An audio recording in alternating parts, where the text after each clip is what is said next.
Hi, എല്ലാവർക്കും ബീജീസ് കിച്ചൻ്റെ പുതിയൊരു വീഡിയോയിലേക്ക് സ്വാഗതം. ഞാൻ നിങ്ങളുടെ സ്വന്തം ബി ചേച്ചി. എൻ്റെ പ്രിയപ്പെട്ട ഓരോരുത്തർ സുഖമായിട്ടിരിക്കുന്നു.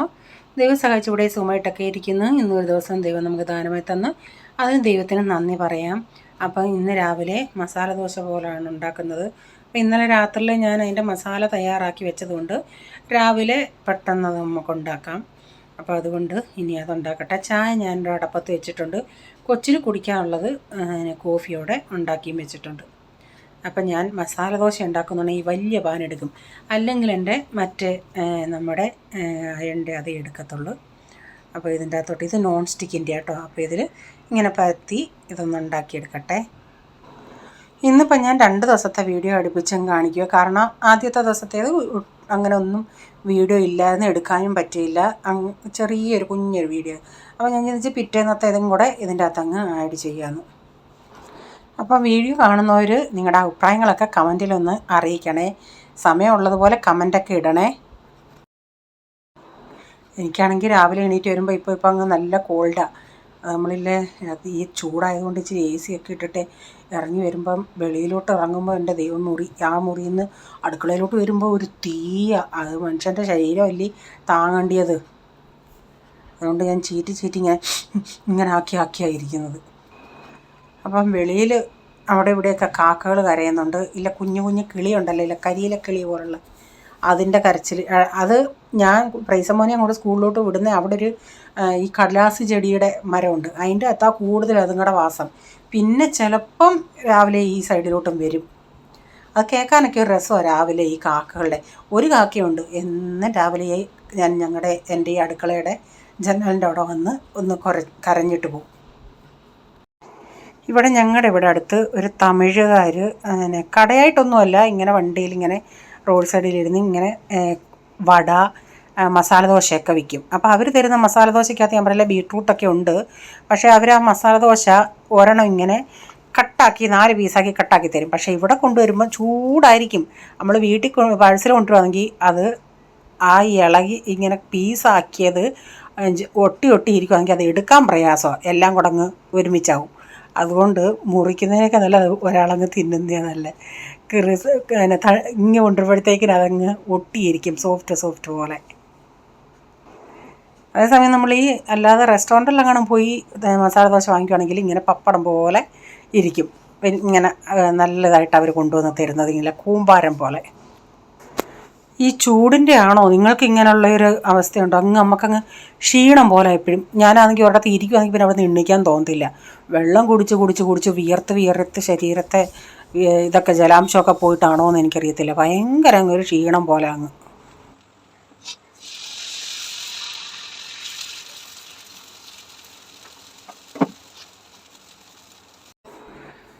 ഇപ്പം രാവിലത്തെ മസാല ദോശ പരിപാടി കഴിഞ്ഞ്. അപ്പോൾ പോളിന് 2 ടിഫിൻ ഞാൻ കൊടുത്തു വിടുന്നുണ്ട്. ഇപ്പോൾ ചിലപ്പം 2 ടിഫിൻ കൊടുക്കും, ചിലപ്പോൾ ഇല്ല. കാരണം രാവിലെ പോയിട്ട് അവന് ഇത് മാത്രം കൊടുക്കുമ്പോൾ അവന് ഇടയ്ക്ക് വിശക്കും. അവർക്ക് 2 ബ്രേക്ക് ഉണ്ട് ആക്ച്വലി.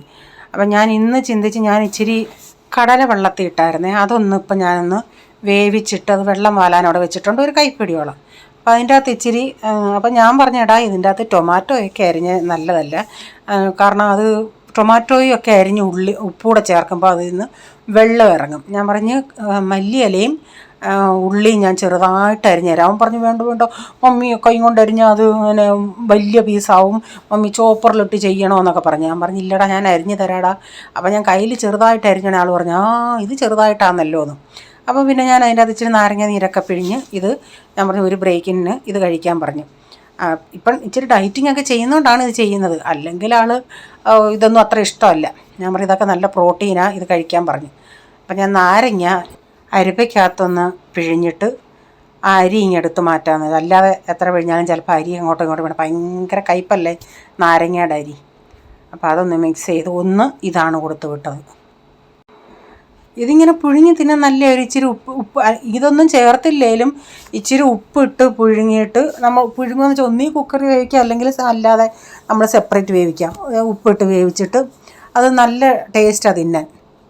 അതൊക്കെ നല്ല പ്രോട്ടീനല്ലേ, നമ്മളൊന്നും മെനക്കെടാറില്ലല്ലേ. അപ്പോൾ അവൻ്റെയും കൂടെ ഇത് റെഡിയാക്കി പിന്നെ വെള്ളമൊക്കെ എടുത്ത് അവൻ്റെ ടിഫിനോടെടുത്ത് വെച്ചിട്ട് പിന്നെ അടുത്ത പരിപാടി. പിന്നെ ഞാൻ അപ്പച്ചന് ടിഫിൻ കൊടുത്തിട്ട് പിന്നെ ഞാൻ എൻ്റെ വീഡിയോയുടെയൊക്കെ കാര്യമൊക്കെ ചെയ്യാൻ പോകും.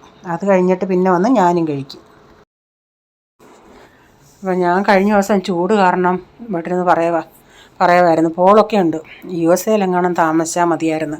അവിടെ കൂടുതലും ടൈം നല്ല കൂൾ ക്ലൈമറ്റ് അല്ലേ, നല്ല കോൾഡല്ലേ. അപ്പോൾ അടുക്കളയിലൊക്കെ നിന്ന് ജോലി ചെയ്യുമ്പോൾ നമുക്ക് അങ്ങനെ ചൂടെടുക്കത്തില്ലല്ലേ. അപ്പം പോൾ പറഞ്ഞു, ഞാൻ പഠിച്ചിട്ട് USA പോകാമെന്ന് പറഞ്ഞ്.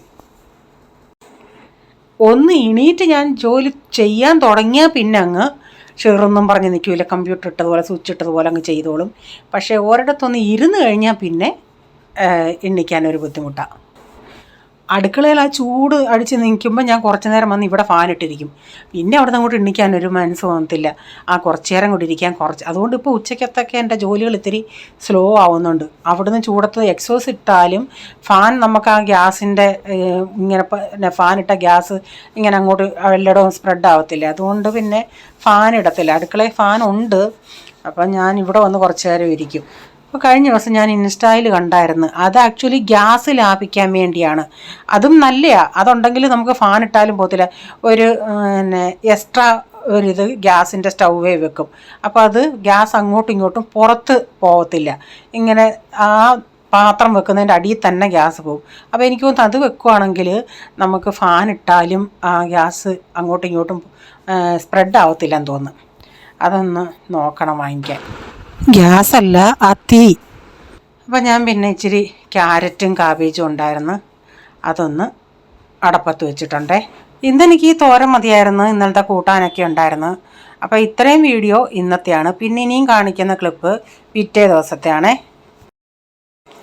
അപ്പോൾ പിറ്റേ ദിവസം രാവിലെ പച്ചക്കറിയൊക്കെ ഇട്ട് ഇത്തിരി മാഗി ഉണ്ടാക്കി എല്ലാതും കഴിക്കുന്നവർക്ക് അങ്ങല്ലാതെ കൊടുത്തു.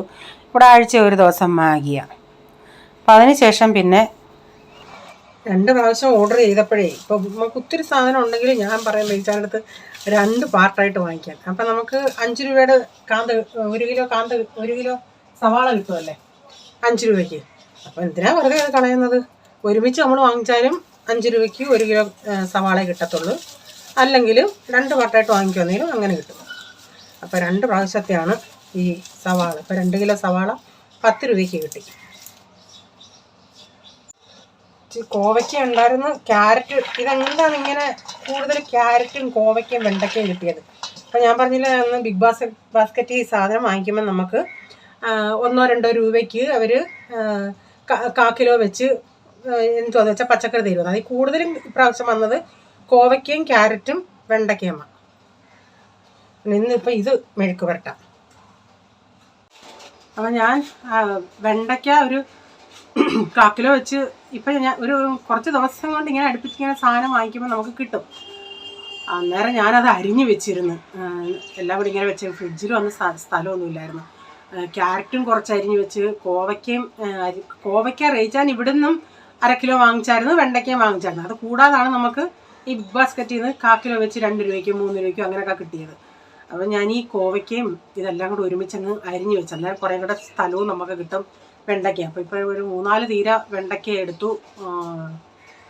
ക്യാരറ്റ് പിന്നെ 1 കിലോയെ അന്ന് റേച്ച ഇവിടുന്ന് വാങ്ങിച്ചുകൊണ്ട് വന്നേ മാർക്കറ്റ്. കാരണം എനിക്കന്ന് ടിഫിൻ കൊടുക്കേണ്ടിയപ്പോഴേ അതിന് റേച്ച പച്ചക്കറി കൂടുതൽ വാങ്ങിച്ചു. അപ്പോൾ ഇവിടുന്നൂടെ ആയതുകൊണ്ടേ ഫ്രിഡ്ജിൽ വെക്കാൻ, വെളിയിലൊന്നും അങ്ങനെ വെക്കുന്നത്. ഈ ക്യാരറ്റൊക്കെ ഒരു ദിവസം ഒരു ദിവസം ഞാൻ വെളിയിൽ വെച്ച് പിന്നെ അത്രയ്ക്ക് ചൂടായതുകൊണ്ട് അതങ്ങ് മുകൾ ഭാഗം അങ്ങ് ഇച്ചിരി ചുളിവ് പോലായി.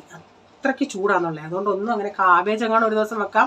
കാബേജ് വെളിയിൽ വെക്കുവാണെങ്കിലും ഇപ്പോഴത്തെ ഈ ചൂട് കാരണം അതിൻ്റെ ആ മേൽ ഇതുണ്ടല്ലോ പാളി, 2-3 പാളി അങ്ങ് യെല്ലോ കളറായി വാടും. അപ്പോൾ അത് നമ്മൾ ഇളക്കി കളയണം.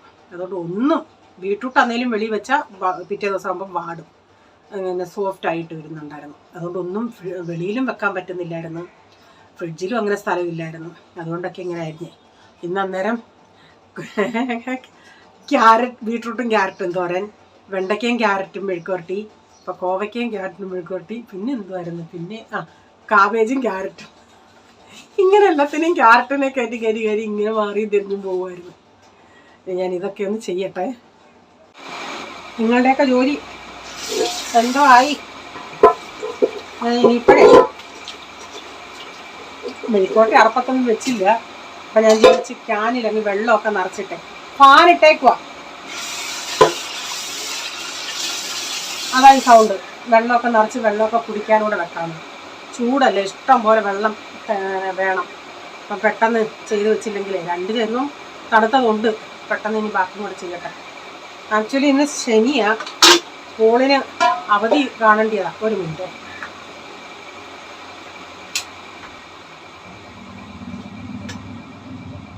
അടുത്ത മാസം പരീക്ഷ ആയതുകൊണ്ട് അവരിന്ന് 8 മണി തൊട്ട് 2 മണി വരെ ക്ലാസ് ഉണ്ട്. അപ്പോൾ അവനങ്ങ് പോയി.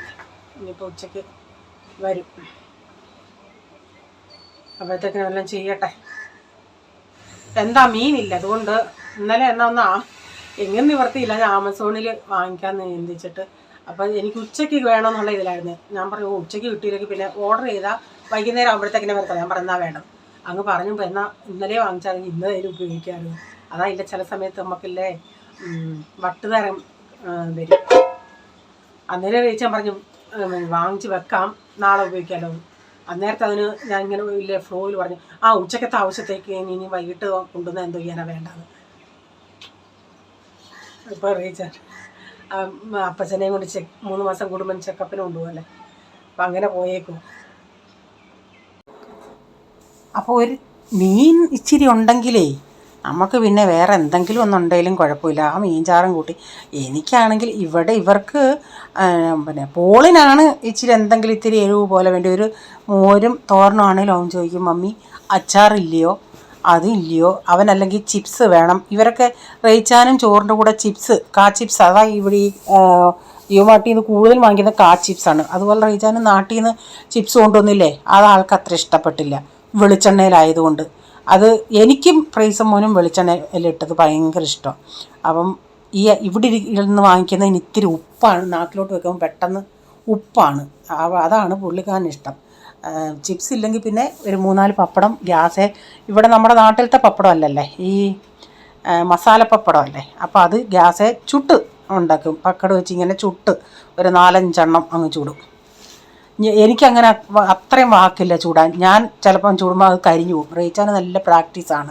പണ്ട് തൊട്ടേ ഇങ്ങനെ പപ്പടം ചുട്ട് ആൾക്ക് നല്ല പ്രാക്ടീസാണ്. ചൊവ്വന് ചുട്ട് കരിയാതെ ചുട്ടുണ്ടാക്കും. അപ്പോൾ പോളിനാണേലും എന്തായാലും മീൻചാറുണ്ടെങ്കിൽ പിന്നെ കുഴപ്പമില്ല.